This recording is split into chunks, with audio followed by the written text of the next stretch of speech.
Hello viewers, welcome to Vlogify Telugu. ఈరోజు మా ఫ్యామిలీతో మాకు దగ్గరలో ఉన్న పేరుపాలెం బీచ్కి అయితే వచ్చేసాం. ఈరోజు మా వాళ్ళతో కలిసి దమ్ బిర్యానీని కుక్ చేస్తున్నాం. అందరి హెల్ప్తో బిర్యానీ అయితే రెడీ చేస్తాం. ముందుగా అయితే మనం రైస్ని కుక్ చేసుకున్నాం. దానికి కావాల్సినవన్నీ రెడీ చేసుకుని పెట్టుకున్నాం.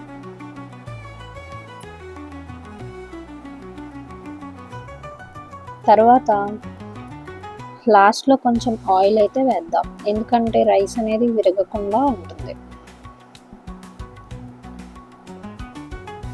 ఫైనల్గా కొత్తిమీర, పుదీనా వేసుకుని బాగా కలుపుకున్నాం.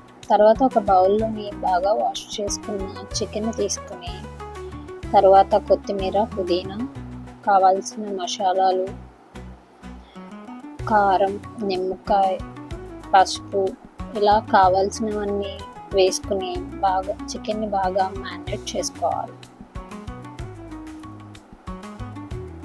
అలాగే పెరుగు కూడా వేసుకుని బాగా కలుపుకొని మ్యారినేట్ చేసుకోవాలి.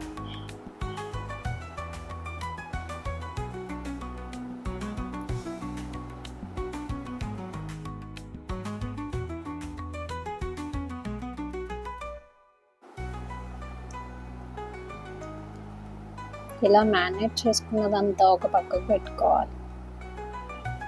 పెట్టుకున్న తర్వాత మనకి బిర్యానీకి కావాల్సిన స్టఫింగ్ అంతా రెడీ చేసుకుందాం. ఆనియన్స్ అవన్నీ కోసుకున్నాం. తర్వాత రైస్ కుక్ అయ్యిందో లేదా అనేది మధ్య మధ్యలో చెక్ చేసుకుంటూ ఉండాలి.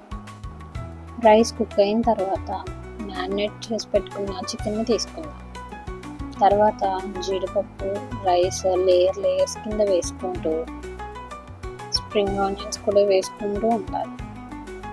లాస్ట్లో సాఫ్రాన్ కలర్ వేసుకుని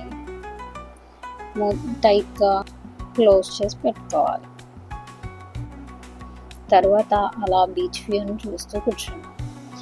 ఫైనల్గా బిర్యానీ అయితే రెడీ అయిపోయింది. మా ఫ్యామిలీ మెంబర్స్తో దమ్ బిర్యానీ అయితే రెడీ అయింది. చూడండి, లాస్ట్లో మొత్తం మిక్స్ చేసుకుని పెట్టుకోవాలి. ఫైనల్గా ప్లేట్లో అయితే సర్వ్ చేసేసుకున్నాం. దమ్ బిర్యానీ అయితే చాలా బాగా వచ్చింది. ఇప్పటికే మా వాళ్ళందరూ ఆకలి మీద ఉన్నారు. సో ఫాస్ట్గా తినేసి మేము ఫోటోషూట్స్ అన్నీ తీసుకుని ప్యాకప్ చేసుకుని వెళ్ళిపోయాం. Thanks for watching and please subscribe to my channel.